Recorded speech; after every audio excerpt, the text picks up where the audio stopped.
think it is. Yeah. Yep. Cool. All right, sweet. Boom. Here we go. Okay, nice. Angel's always on top of it. He's always on standby. Let's see. Okay, cool, sweet. All right, what up? What up? Yeah. So we're gonna be digging into all things back to school today, guys. So really nicely digging in on what it looks like to hit back to school correct from three people who have really made significant progress even in just our first back to school years a couple years ago, and for Peter last year, right? Peter even lost like 20 pounds during that. It's got to be something like that, right? 10 to 20 during that period. Yeah. Yep. Yeah. Okay. The FBM diet will do that too. Yeah. FBM diet. Nice. He's got the fresh cut too. Peter's he's on one right now. Yeah, man. That's what I'm talking about. So Did we're you just gonna finish running? hit a like if you guys are enjoying this. We're gonna dig into a ton of good back to school stuff. We got a whole agenda.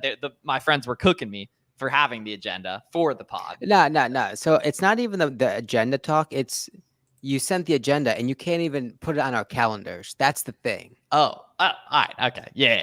Okay. Interesting. Okay. I didn't know that was I didn't know that was the holdup, but okay. The corporate speak was dialed in though. He's got it just completely into like. Yeah. Perfect. We'll circle back after I take my wife to her personal training session.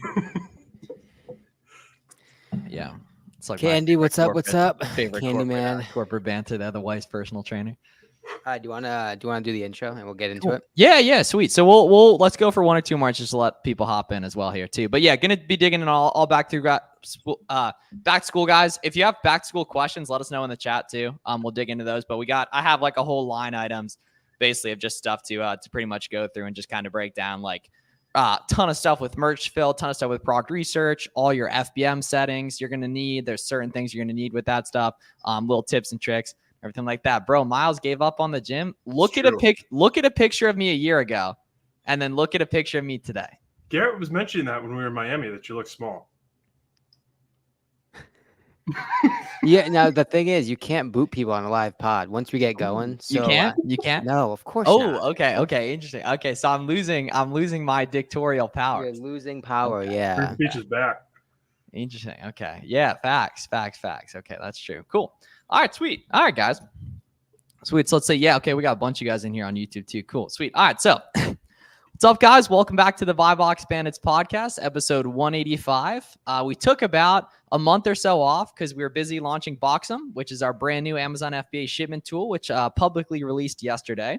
So if you want to send inventory to Amazon faster, it's a lot more clean. You can say goodbye to clunky software. You can try it out completely free at boxem.com, BOXEM. And if you want to see it in action, you can check out either my YouTube tutorial or the Boxem YouTube channel to see full tours of how Boxem works. It's also the official sponsor of the BuyBox Bandits from here on out. It was very hard to not say anything about it, but here we are. Garrett's got the shirt on. I got the shirt on. We got Pete the shirt as well. He got recognized for it in Miami last week too, which is pretty cool as well. But going to dig in on all things back to school today, guys. So what you're going to expect from this episode is going to be everything you need to know to dial in your merchant fulfilled strategy, everything you need to know for back to school sourcing as well, right? And then a bunch of tips and tricks in regards to product research and just doing that right. And then overall, just a holistic view of what you're going to expect for the next 45 days as we get into one of the easier parts of the year that also repeats every year, which is great as well. So we're going to be able to come back to that as well, right? So basically want to just dive in. So Peter, you want to break down basically where you were at last year prior to back to school and then where you were at immediately after back to school, because there's a massive difference in terms of where you were at as a seller, right? Yeah. So going into back to school, I think that my top month, it was right around 50K. And then in back to school, we hit 130. And then was able to parlay that into Q4. So you take all of that capital that you've made and you can really deploy it in an even easier time to sell, which would be Q4. So it's really, really important to get momentum in back to school, in my opinion. The momentum. I think the cool thing about back to school in general, specifically, focused on newer sellers, is it gives you kind of the glimpse of and the excitement of potential that wholesale provides, right? And we've talked about this a couple of days ago, right, on the Money Monday, or I guess yesterday, is that the real compounding nature of this business is the ability to go deep on products, right? To scale your business in depth as opposed to width. It's a lot easier to spend $100,000 with one supplier across a couple brands across a couple of products than $20,000 spread across 5 different suppliers or spread across 200 products, right? So that all money spent is not created equally. And I think that's really where back to school gets exciting, and it opens you up to the potential of this business, because you can buy 100 of a product of a specific ASIN and have it sold within a day or two, right? And it's so much easier to buy deeper as opposed to wider, right? And that's, I think, the huge lesson that a lot of people can begin to take away from the potential of Amazon, and of course, obviously, just the potential of this season. Yeah, that was a really good point in regards to going deep on stuff too. Because I remember my first back to school in 2021, and that was yours too, Garrett. Right? We were cooking along around like 30, 50K a month, and then boom, July hit, and you did about 100, and I did like 60, and then I had my first 100K month in August, which was literally just in like a 2-week period. Miles just that had was more all money to merch spend, stuff. so he just started lapping me. Yeah, well, naturally, right? But the key was though, right, is it was at like a really convenient time of the year when it's way less risky to, especially as a newer seller, to buy heavy on something, knowing you're going to sell it all tomorrow because you sold 50 yesterday. It's a lot easier to buy 100 or something when you sold 42 yesterday or 36 yesterday or 57 yesterday. And during back to school in Q4 is when you get those times when you can really increase, your confidence around stuff. So we've seen it with me, Garrett, Jake, Danny, right? Peter, your whole generation kind of with like, Dre, Mason, Max, the other Max, etc. You can make massive progress just in the next 45 days. And this podcast is going to break down everything you need to know to go ahead and do that. Right. That's a crucial point, because and we're going to get this from a lot of newer sellers. It's like, oh, Garrett, like I'm not comfortable spending 100 or buying 100 units now. You don't have to be, right? You can replace and compromise speed with experience, with competence, right? You don't need to have the confidence to buy 200 units, 300 units, 500 units of a particular item. Not on the first iteration. You don't need it. Maybe buy 5 or 10. And again, as Miles was suggesting, let the market authenticate what we're all talking about, what you suspect of a product. So buy 5, they sell out today. Well, maybe next time, now you can buy 15. Awesome. Fantastic. Whatever that number is for you, whatever that iteration is for you, stick to that and iterate and iterate and iterate. And of course, FBM allows a lot of this to happen, right? Because with FBA, you send in 15, which is what you're maybe comfortable off the bat. And and now it's 4 weeks later, they all sell in a day, and now you're kind of screwed. And so FBM is going to be huge because it allows you to replace that experience, that confidence with just speed in the marketplace. And again, we were talking about this yesterday.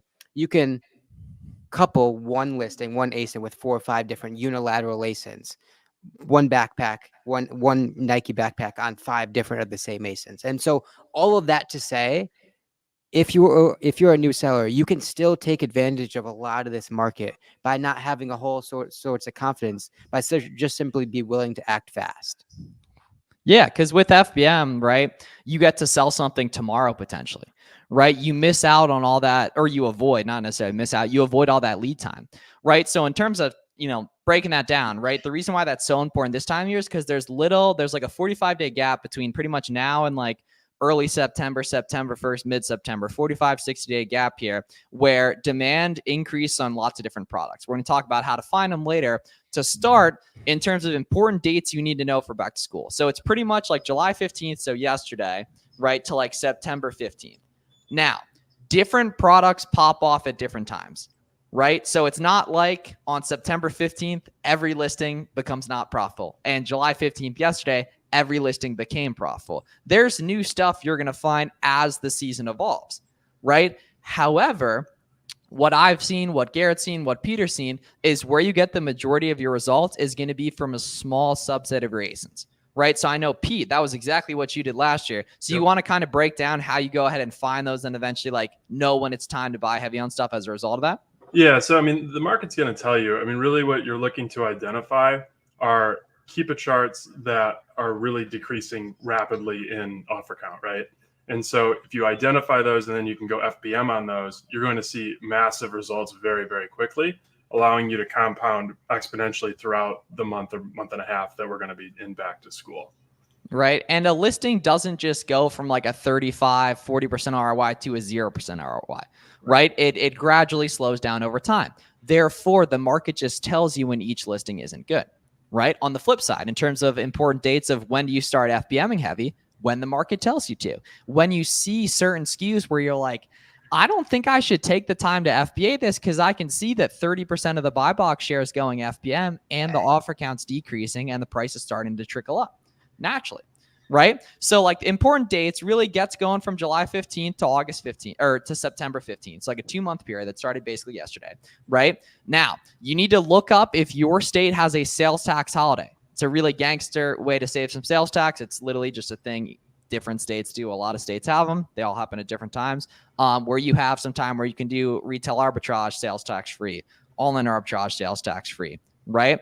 And then really the main dates are going to be between August 5th and August 20th, right? In terms of industry-wide, however, each listing pops off at a different time. Like I'll never forget, Pete, you and Max going back to the hotel to reprice certain ASINs throughout the day, right? And the reason why you do that is because you have so much invested in it. And so going up in $1.50 on the repricer minimum, which is how you change price, you raise the repricer minimum, might get you $70 extra that day if you can grab BuyBox for 6 hours on a listing that's absolutely printing and sell an extra 50 a little bit higher, right? And I think that's a really, really big misconception new sellers have is like, you don't set a price, you currently set a price.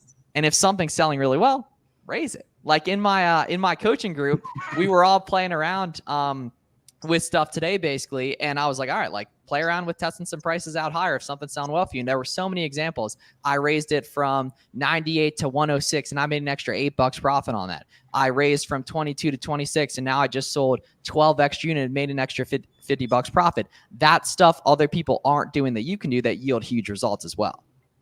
100%. I think one point about the demand within back to school is unlike Q4, it's a little wavier because all of the different schools have different schedules. So if you are ripping on an ASIN that slows down for a little bit, make sure that you're doing your due diligence around price and that you're still competitive and offer count isn't going up. But it might be a little bit wavier just because people are buying at different times throughout that month. The other thing to note is a lot of these sorts of products are going to be kind of redefining what you typically are looking for in a product. Right, because it's the demand is just so high, right? And I know there's a lot of attention on the Crayola listings, right? There are a lot of the offer counts are already going up, but when you actually look at the numbers, right? Some of these offer counts are at like 80, 90, 110, 130, 150, right? In 10 months out of the year, that's a problem, right? Especially when they start at like 8 or 10 or 15. But if you actually sit down and look at it, okay, well the offer count went from 8 to 150, fine. We'll say maybe 20% of those people, 30% of those people maybe have 5 units, 4 units. Maybe another 10, 15% are priced way too high, right? So that offer count really doesn't necessarily mean anything when you start to peel back the layers of the onion. But on top of that, if you just look at what the sales rank becomes, what the demand becomes, right? A lot of these listings at the peak are going to sell at a rate of 16,000 times a month, 20,000 times a month, 25, 30, right? These sales rank, if you look at the past couple of years of data, all the sales ranks are dropping to like 20, like literally 20 in toys or office supply. So what that number is, right? And so if you use Jungle Scout, you correlate that to an actual number, what you'll find is a lot of these listings are selling tens of thousands of times over the course of a couple weeks, right? And I mean, do the math, 20,000 sales at a clip of, with 50, 100, 150 offers on the listing. It's not as drastic, not as troublesome as initially anticipated, just by the fact that, I mean, that's hundreds of sales per day. And then you have, of course, compound that with most of the sellers will probably only have a couple units. And then on top of that, again, like we've already kind of, drilled into you guys, well, you're going to be on 7 different ASINs. And so you stock up on 200, 300, 24 packs of crayons. You're on the 1-pack, the 2-pack, the 6-pack, the 12-pack, the 24-pack. All of those listings are going to tens of thousands a month. It's almost impossible to lose. It's simply just a matter of how many units you can get your hands on, right? And so again, 10 months out of the year, these sorts of keeper graphs would be problematic in terms of that drastic offer count, right? But of course, you consider the fact that the sales ranks are dropping so low, the demand is so high, that you're still going to be able to win. Yeah, and not every rank is created equal to sporting goods sales ranks during football season and soccer season and what backpacks fit into are way different than in April, right? And that 100K rank or 100K rank is way different than a 100K rank during prime time in Q4 as well, right? So you got to consider like volume increases massively. And the cool thing is you're only going to buy Cupid charts that look good in the first place. So you're not going to speculate on anything. Garrett also brought up a great point about multiple listings. This is a massively important thing that's a little bit confusing, but we definitely like, this might even be the first time we've ever said it on the pod. A lot of products will have multiple Amazon listings. You have to make sure it's the same thing, and you can list on both at the same time, which is magical, right? And it's like, all right, what does that actually look like? You have 10 of these, whatever these are called, converters sitting next to you. There's 5 on one ASIN, 5 on the other ASIN, and in general, typically one will do better than the other, but you spread the stock out equally and then allocate as the market tells you to. Massive, massive hack. Go through your catalog tonight, hit the main keyword, see if you're missing anything.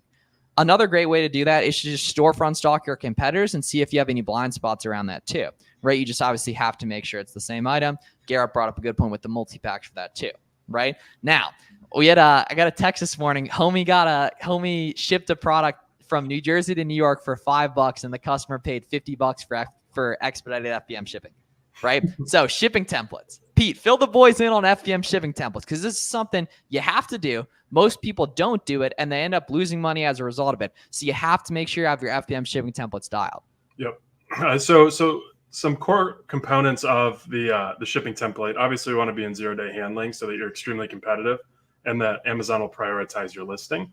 And then we want to give free shipping for just the normal purchase, and then we would go ahead and then kind of charge the moon for expedited. So if you're doing 2-day, throw, I don't know, $10-15 plus a buck. Oh, no, that's nothing. No. You go higher. Okay, 2-day, next day expedited $30, $50, 30, 40. That's fine too. Like that. That's fine. Yeah. Definitely like play around in like the different shipping providers, whether it's VQ, Shippo, Pirate Ship.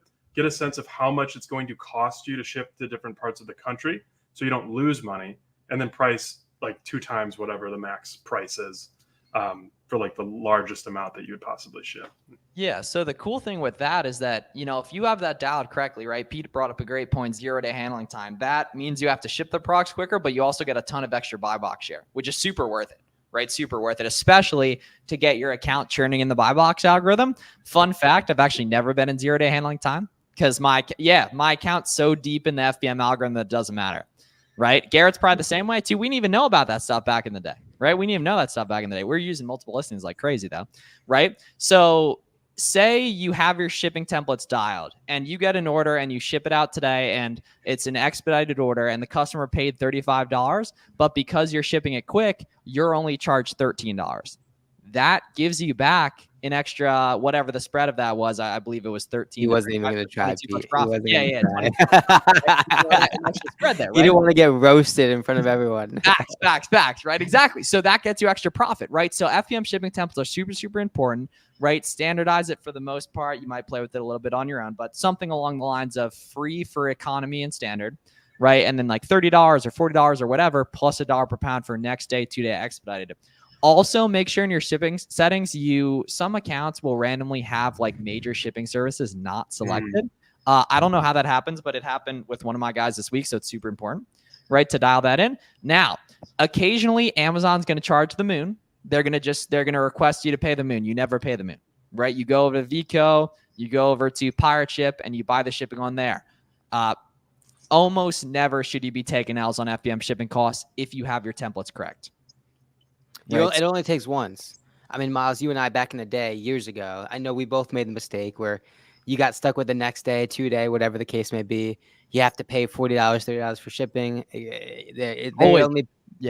They only paid $15. Of course, we ended up canceling those guys and kept it rolling. But like, hey, we're not recommending y'all do that. you do what you got to do, though. I mean, it is worth noting, right, that Amazon ensures the shipping purchase through its platform. Obviously, that's something to keep in mind if you're, looking elsewhere for that FBM shipping. If anything gets lost, stolen, damaged, late, etc., it's going to be harder to, have the backing from Amazon if you're not buying it from them. But I mean, just something to keep in mind. Not a huge deal, but if you're buying hundreds and hundreds and hundreds of labels through an outside source, something to definitely keep in mind. Yeah. Well, to piggyback off that, Garrett. Yeah.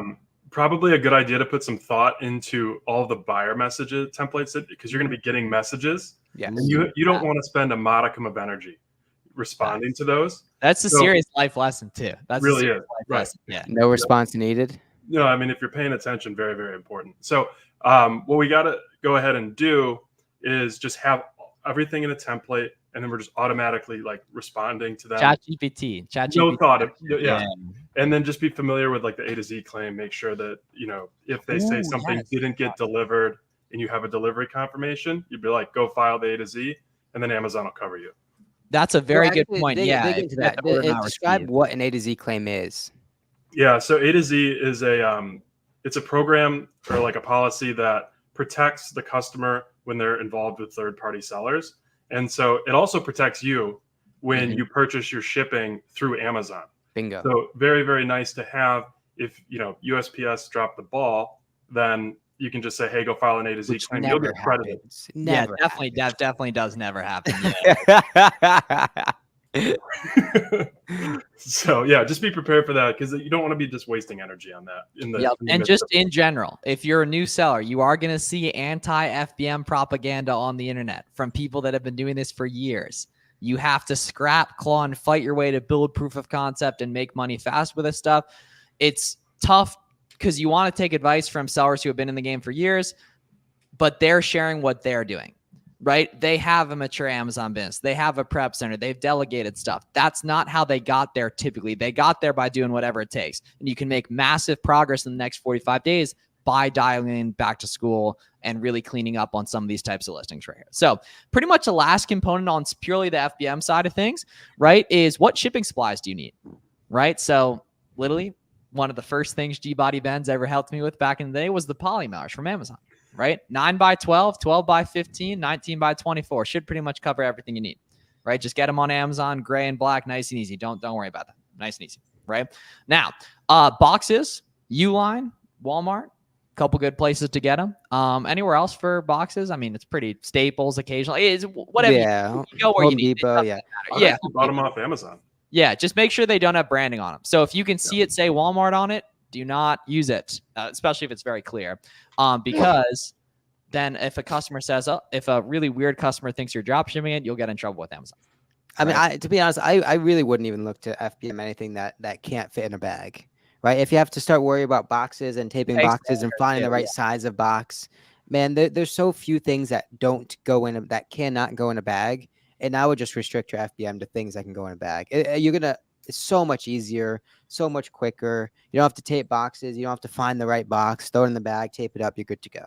Another decent thing with that, so I can actually completely disagree with that, because Stanley Cups, one of the legendary OA items, had to go in a box, right? So just in general, though. But once again, that's G-Body Benz with a mature business. He gets to choose, right? If you're sub 10K a month profit, I don't think you should choose, right? I think you should take whatever you can get, right? But in general, with that, I completely forgot what I was going to say in regards to that next point there. But it was something that was relevant, so I'll remember it too, right there. So, okay, how to tell if a listing is merchant fulfilled friendly?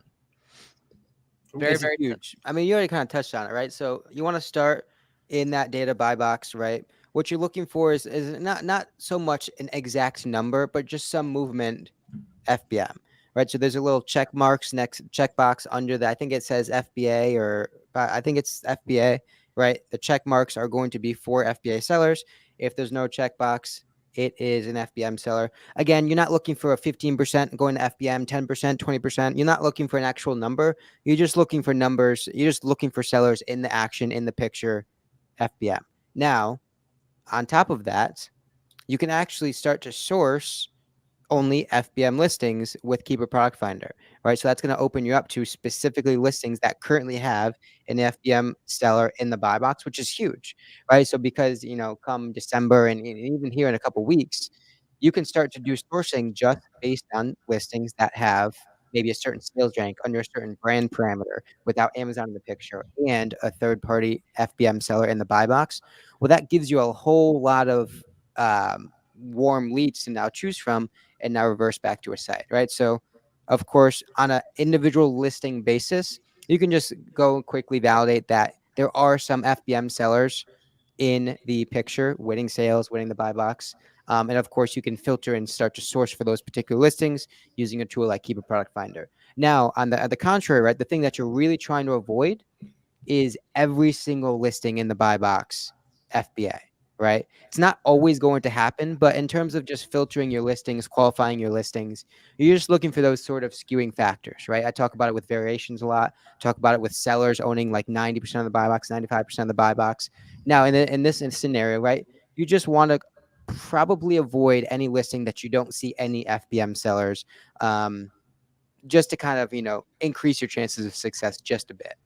Yeah, but if other people are doing it on a listing, you can too. 100%, Garrett, 100%. right. So that data buy box statistics on Keepa is key, right? A lot of people don't know you can customize your seller amp tiles. I like moving up the offer count tile so you can see right below the profit calculator the spread of FBA to FBM. Because like if a listing has even 25% FBM sellers, there's such a high chance that you can FBM on it because those people aren't dumb. They aren't listing on it for no reason. Like they're pretty much getting sales. And then it further gets validated by I actually didn't know that. Oh yeah, you can move it all over the place. Yeah, man. I super did not know that. Right? Now, the cool thing is with that too, further along, right? If there's no buy box, don't automatically avoid it. If Amazon's on it, don't automatically avoid it. If there's no sales ring, don't automatically avoid it. Look at the Keep It chart. If something has no buy box, it's automatically FBM friendly because the sales just go to whoever's lowest because that's what the customer sees right there. So, and just kind of in general too, like there's a lot of good wealth and no sales rank stuff, and no sales rank stuff tends to have a lot of low competition, fairly unrelated in regards to the merch filled stuff though. As a result. So yeah. Right. Very, very important there. What sells best, right? Pretty easy. You kind of already know, right? Backpacks, school supplies, calculators, soccer gear, football gear, etc. Right. But how do we actually find listings like that? That's the hard part. How do we find good performing Amazon listings in those niches? Pete, you want to take a stab at it? Yeah, sure. I mean, if I'm just getting into the market, I would probably storefront stock. I would take a look. I would just put into Amazon backpack, get a sense of the market, look for brands where there's a ton of different, a higher number of offers on there. Probably going to lean you into brands that are OA friendly. And then we're just going to go backtrack from there. We're going to go find a product that has a little bit of a higher offer count, something above like 5, you're probably in an OA product, and then just go find that. So, I mean, that's how I would start. And then once you find people that maybe have a few more reviews on those listings, then just go dive into those storefronts and you'll have a great catalog of products that you can go ahead and hunt for. Boom. Yeah, right. So find an OA friendly listings. A really important thing to note is you don't source back to school products, or at least in my opinion, you shouldn't. You don't want to be buying and speculating. All you should be doing is buying stuff that's profitable today. Right. So, if you guys have any back to school questions too, for anyone who's listening live, drop them in the chat too. We'll do Q&A in a couple minutes. But in general, you don't source for back to school. You just source profitable products that sell great today. Right. It's a hell of a lot harder to go in, especially as a new seller, and find profitable soccer gear as opposed to profitable products. Right. Because soccer gear restricts you like nuts. Right. But for most people, you guys should just be doing storefront stocking, right? Taking a look at what other sellers are carrying. Right. And then dialing in and trying to figure out where they're getting them and then making those listings profitable. Right. So what are some of those methods, guys, that beginners should be using to manufacture margin and create profitable listings? Because very few things are going to be profitable just at the advertised price. Yeah, I mean, for starters, FBM a lot of times, especially with a lot of these things that we're talking about, makes it more profitable. Right. Anything less than £1, it's going to be more profitable FBM than FBA. Right. So if you toggle that FBM, FBA filter and seller amp on seller amp, you have to make sure you do that. It's not just the standard profit calculator minus shipping. Sorry to interrupt you, buddy Benz, but you scroll down and click to toggle on FBM and then put in that shipping cost. So we start there, right? That is the first off. From there, right, we can start talking about maybe discounted gift cards, maybe writing into customer support asking for a new sign-up code or a 10% code. They always have one of those in their back pocket. It's just whether they want to give it to you or not, right? From there, obviously you can start to compare different sites, maybe a price match from come on. We're putting them onto that too. I love that. Attaboy, G-Body Benz. Yes, sir. Yes, sir. You can start to price match maybe one site that's out of stock to a different site that is not out of stock, but maybe a regular priced. What else am all. I missing? The Evergreen tax-free coupons. prep center. Yeah, Yep. catch-all coupons, right? So we'll just go from the top, right? So evergreen email account and text sign-up coupons, right? Hidden coupons you can just find on Google. If you want a great example of that, Google Shop WSS coupons, right? Items with multiple listings, very important, right? Because that increases your upside and decreases your risk, right? Holiday sales like Prime Day going on right now. This time of year, sales tax holidays, filtering to merchant fulfilled, using a tax-free prep center, top cash back and card bear for gift cards, really underrated, right? And then the coupon extensions too. Capital and shopping, coupon birds, be frugal, retail me not, stacking on cash back. Not a fan of adding that to the margin, but definitely a big fan of it as well, right? Rewards programs like Kohl's Cash too. Right. So just really understanding that very few items are going to be profitable at the advertised price. You're going to have to make listings profitable, which is a little bit difficult the first couple of times you do it. But the key is that it's difficult to all new sellers. So once you know how to do it well, and you're actually looking at those extensions, you're actually talking to other sellers that are in the game, figuring out coupon codes for different websites. You understand how Rack Room coupon stacking works and these different retailers, and then how the rewards program works, and whether or not they have gift cards. It becomes a lot easier to find SKUs here. Right, which is pretty cool too in general as well. Right now, what should you get ungated in? Gonna keep this one quick. Only the stuff you find profitable. Only the stuff you find. Only the stuff you find profitable. Right? Getting ungated in something you haven't already found profitable, it's a complete waste of time. Right? And a waste of money too. Waste of money too. Fact. Right? I mean, in general, is it gonna hurt? No. You got some sales at break even, whatever. But you just don't need to be doing it, in my opinion. Right? So the best things to get ungated in for back to school. Whatever you're finding profitably. Hint, that's going to be Crayola, Under Armour, Converse, Jordan, any of the other brands that sellers are carrying those. Nike and Adidas, if you've got those ungated too, right? Whatever else other folks are selling is what you should be selling. That you can see people making money on. If they got in their storefronts, use Seller Amp storefront stocking, nice and easy, right? Don't worry about that stuff. A huge point, and this isn't necessarily pertaining to this topic, but just in general. Make sure we are documenting and organizing every single bit of data, every single product you find, because it's going to compound your business exponentially, right? Next July, next August, your job is half as hard, right? Because all the work you put in this year is now organized, concise, and ready to be acted upon next year and then the year after. Because a lot of these, if you go back to any backpack listings, Crayola listings, if you expand your Keepa chart and see maybe not the past 3 months, maybe the past year or the past couple years, you see that cyclical nature in the sales rank. You see that up and down of the buy box. These sorts of things are happening year after year after year after year, right? So wouldn't it make sense to start to document all the listings that we're finding and acting on this year? And so next July, well, now you have a base to act on, right? So start to bookmark the sellers that are really crushing at this back to school. Start to organize all your links at the buy cost, at the prospective sell price, with the expected velocity, all those sorts of things. And so next year, you're ready to act on, right? If you end up buying 100 Crayola crayons and you sell them in a day, write it down. So next year, you know to buy 200 or 300, right? The more organized you can be, it's going to make your life so much easier. Yeah, so Seller Amp Google Sheets for that stuff, right? They got the crowd out there. Got you. Yeah.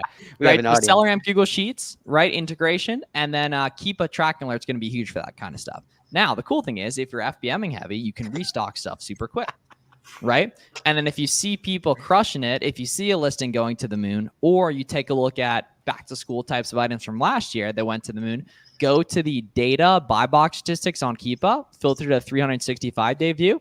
Right. And then you'll be able to storefront stock those sellers that are smart, that sold at the peak last year. You can take a look at what they're selling this year, because those people are going to have other friendly listings. Another good source. That's huge. Before we move on, right? The Keepa tracking alerts are huge, right? So maybe you have your eye on a Crayola crayon that's buy cost 50 cents or whatever, and you can pick it up in stock at Staples or whatever the case may be.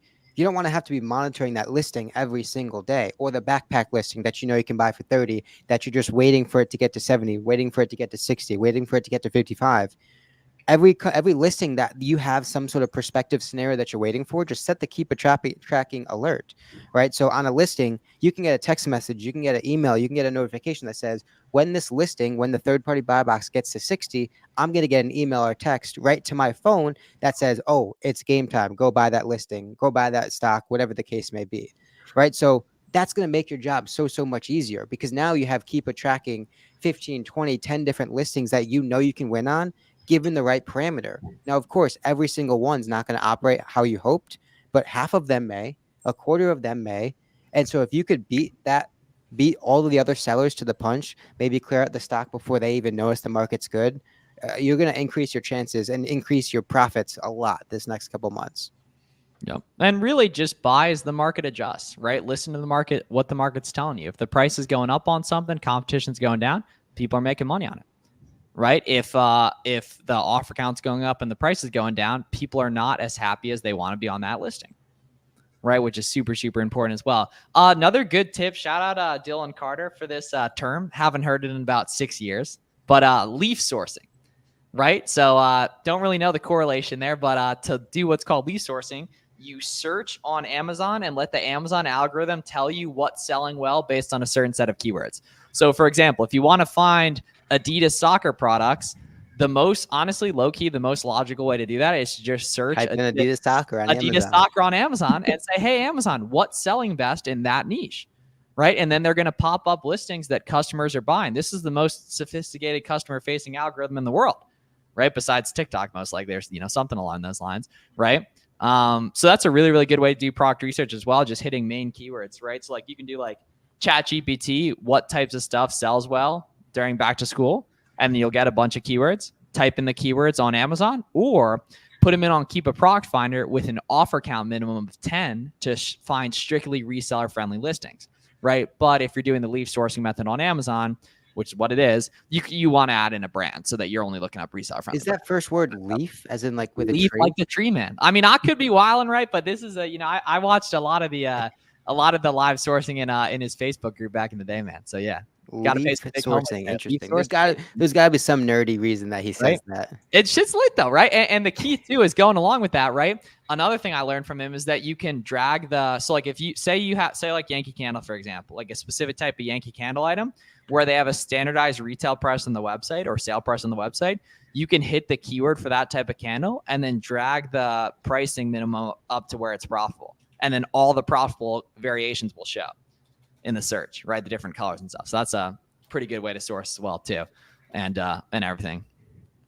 So guys, we'll do Q&A as well on a couple here. I see you got some good back to school questions there as well too. But that's pretty much it in terms of like back to school. You know what I mean? Like the people that win big for back to school are factoring in all the discounting methods. They're listing on multiple listings. They're getting stuff listed instantly FBM. They're going harder during their sales tax holiday. Right? They're connected with other sellers and they're masterminding in Discord and Zoom calls and group chats to work on the stuff together. They're documenting their progress on social media, which is showing people their story and opening them up to potential, opportunities down the line. Right? So, really just like the winners and losers of back to school are the people that are going to really take it seriously and implement, all the stuff we just talked about, and be open to changing on the fly. Not being afraid of going and doing some retail arbitrage if OA is a little dry for you. Not being afraid to slide into our DMs and ask questions, right? Not being afraid to post questions on Twitter, etc., and build out their personal brand, which is going to bring people to them, Well, and we haven't even necessarily completely tied it to it, but like the one of the biggest benefits, honestly, with the RA to FBM combo is like that capital flexibility, right? It gives you so much more leverage on your money. So a lot of people listening to this may be restricted. Maybe you only have 10, 15,000 to spend on a credit card. Maybe you only have 10,000, whatever the case may be, right? That gives you so much more reason to act with speed across 5 different listings, picking them up in store, listing them FBA, right? Because it saves you 3 weeks on top of that shipping into FBA. It saves you all sorts of time and it allows you to really maximize and stretch out that 5,000 that you have. Boom. That's what's up. Cool. So yeah, that's pretty much everything you guys need to know with back to school. We do have some questions from the audience as well here.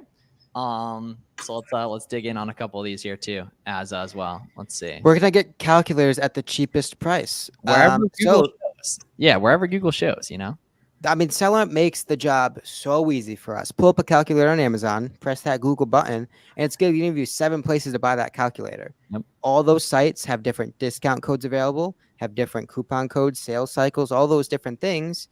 And so that's going to be the kind of the best way to go about it. Let SellRamp dictate where you're buying things for. And again, that's the benefit of reverse sourcing in general, not even for back to school, is that when I'm sourcing on Nike manually, I'm pigeonholed just to Nike. Where if I'm starting with that Nike product on the Amazon, now SellRamp allows me to get exposed to 4 different sites I know, 3 that I haven't heard of, 2 that I think are sketchy, and 1 that I've never even seen before. You know what I'm saying? And so that reverse sourcing allows a lot more capability with just from a supplier chain perspective. Yep. What does suppressed mean in the buy box? It means there's no buy box. Doesn't necessarily mean you should avoid a SKU like that, but if you can still see movement in that, you should totally sell it. Right. Typically, no buy box listings have recently gone up in price too. Not always though. No, so we don't have accounting functionality in Boxem yet, but it's on the way. Target, the only store to get ungated for products. No, Target's a great site, but there's pretty much every other big website you can use for ungating as well. Yeah. What does suppressed mean? Did you already do that one? Yeah. Top 4 back to school products. Honestly, I don't think that question really helps you. You should really just be hunting for stuff that's profitable, right? Because it's way easier to find profitable shoes, right? Because there's literally tens of thousands of shoe listings or hundreds of thousands than it is to find profitable calculators, for example, right? You want to just storefront stock, right? But in terms of best products, purely back to school focus, soccer gear, football gear, crayons, backpacks, school supplies, which is kind of like a 5th one. I mean, the other thing is, right, a good product for you may not be a good product for someone else based on the discount codes you know, or based on the sales you know, or based on the gift card you have access to, right? So a good product for me is not equivalent to yours. And so because of that, right, different people can kind of, that's why, price point's always going to be variable, right? And so allow yourself to have the flexibility to kind of work for that extra $2 off, $1.50 off, whatever you need to make something that may be mediocre to really good. Yep. Can you help with shipping template for FBM? Yep. For free and economy orders, do $0, so make it free, or standard and economy. And then for next day, 2-day, and expedited, do something expensive like $20, $30, $50 plus $1 per pound to make sure you never get screwed on that stuff. Right? Can I use polymails to ship Crayola crayons to customers? I don't know. Not really sure if they'll break. Low key for $5, you could just order from someone else on Amazon and see what happens in terms of just seeing how Amazon ships them out themselves, to customers. But you just got to do your best judgment in terms of that. In terms of what types of supplies to use for that kind of stuff. Most things will be good in polymailers though. Yeah. Okay. So last question here as well. OA sourcing, I'm new. Do you have any advice for me doing OA without invoice suspension? Yeah, you'll just use retail invoices for that, or retail receipts. I've done literally hundreds of inauthentic complaints, not a single one, or maybe a couple, but most of them were just using receipts from Dick's Sporting Goods, from Kohl's, etc., Nike.com. Good to go on that kind of stuff and everything. So we all have a 45 to 6-day period to really, really get to it. This is when Pete, Garrett, and I all had our first $100,000 months. Pete last year, Garrett and I 3 years ago. Right there. If you guys got any questions, our DMs are open on socials.